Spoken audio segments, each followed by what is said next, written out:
हरियाणा चुनाव की लड़ाई अब अहम मोड़ पर आ पहुंची है। बीजेपी और कांग्रेस के बीच सीधा मुकाबला है तो क्षेत्रीय पार्टियां भी खेल कर सकती हैं। ऐसे में कई मोर्चों पर चल रहे हरियाणा के दंगल के बीच पिछले लोकसभा और विधानसभा चुनाव के कुछ आंकड़े दिलचस्प तस्वीर पेश करते हैं। आइए उन आंकड़ों पर नजर डालें।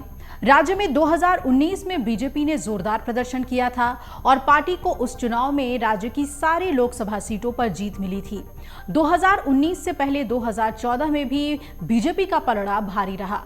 नरेंद्र मोदी की अगुवाई में जब पहली बार बीजेपी की सरकार बनी तो उस समय हरियाणा से बीजेपी को 7 सीटें मिली थी, जबकि कांग्रेस इंडियन नेशनल लोकदल को 2 सीटों पर जीत हासिल हुई थी।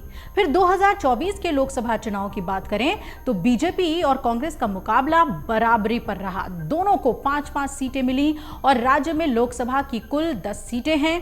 4 जून को लोकसभा चुनाव के नतीजे आने के 8 महीने बाद अब जब विधानसभा चुनाव के नतीजे आएंगे, लोकसभा के लिए देश भर में 7 चरणों में मतदान हुआ था, जबकि हरियाणा की 90 विधानसभा सीटों के लिए एक ही चरण में 5 अक्टूबर को मतदान होना है। यानी कि करीब 4 महीने बाद हरियाणा के लोग अपने राज्य के लिए सरकार चुनेंगे। साल 2014, 2019 और 2024 लोकसभा और उसके बाद विधानसभा चुनाव में मतदाताओं ने जिस हिसाब से वोट दिए, उनकी एनालिसिस करने पर विधानसभा नतीजों की जो तस्वीर उभर कर सामने आती है, उसमें बीजेपी की राह आसान नहीं नजर आ रही। हाँ, ये स्थिति तब के लिए होगी जब वोटिंग पैटर्न पिछले जैसा ही रहे, यानी कि पिछले चुनाव जैसा रहे।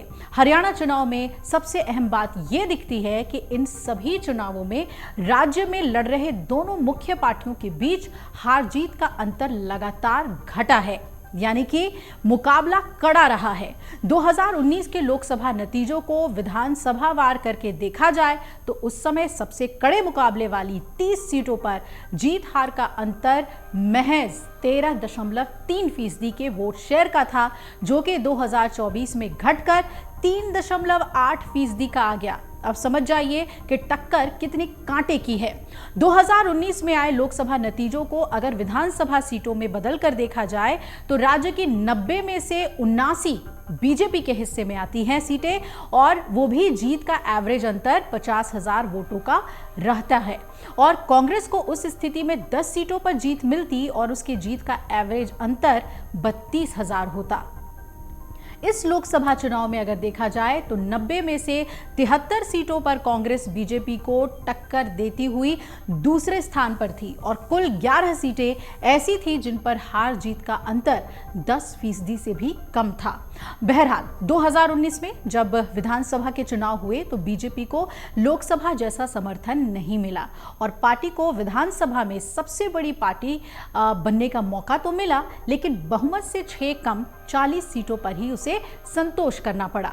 अब कांग्रेस को 31 सीटें मिली, जेजेपी को 10 और इंडियन नेशनल लोकदल को 1 सीट हासिल हुई। मतलब जिस तरह से लोकसभा में बीजेपी की ऐतिहासिक जीत हुई थी, वैसे नतीजे विधानसभा चुनाव में नहीं रहे।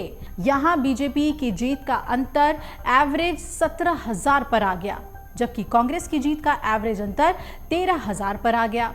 2024 में फिर लोकसभा चुनाव के वोटरों का मन बदला और उन्होंने कांग्रेस और बीजेपी को 5-5 सीटें दी हैं। अगर इस नतीजे को विधानसभावार समझने की आप कोशिश करें तो प्रदेश में 33 सीटें अब ऐसी दिखती हैं जहां जीत का अंतर केवल 10% से भी कम रहा। तो इस तरह की बीजेपी की 17 और कांग्रेस की 13 सीटें रहीं, बाकी सीटों पर अन्य थे।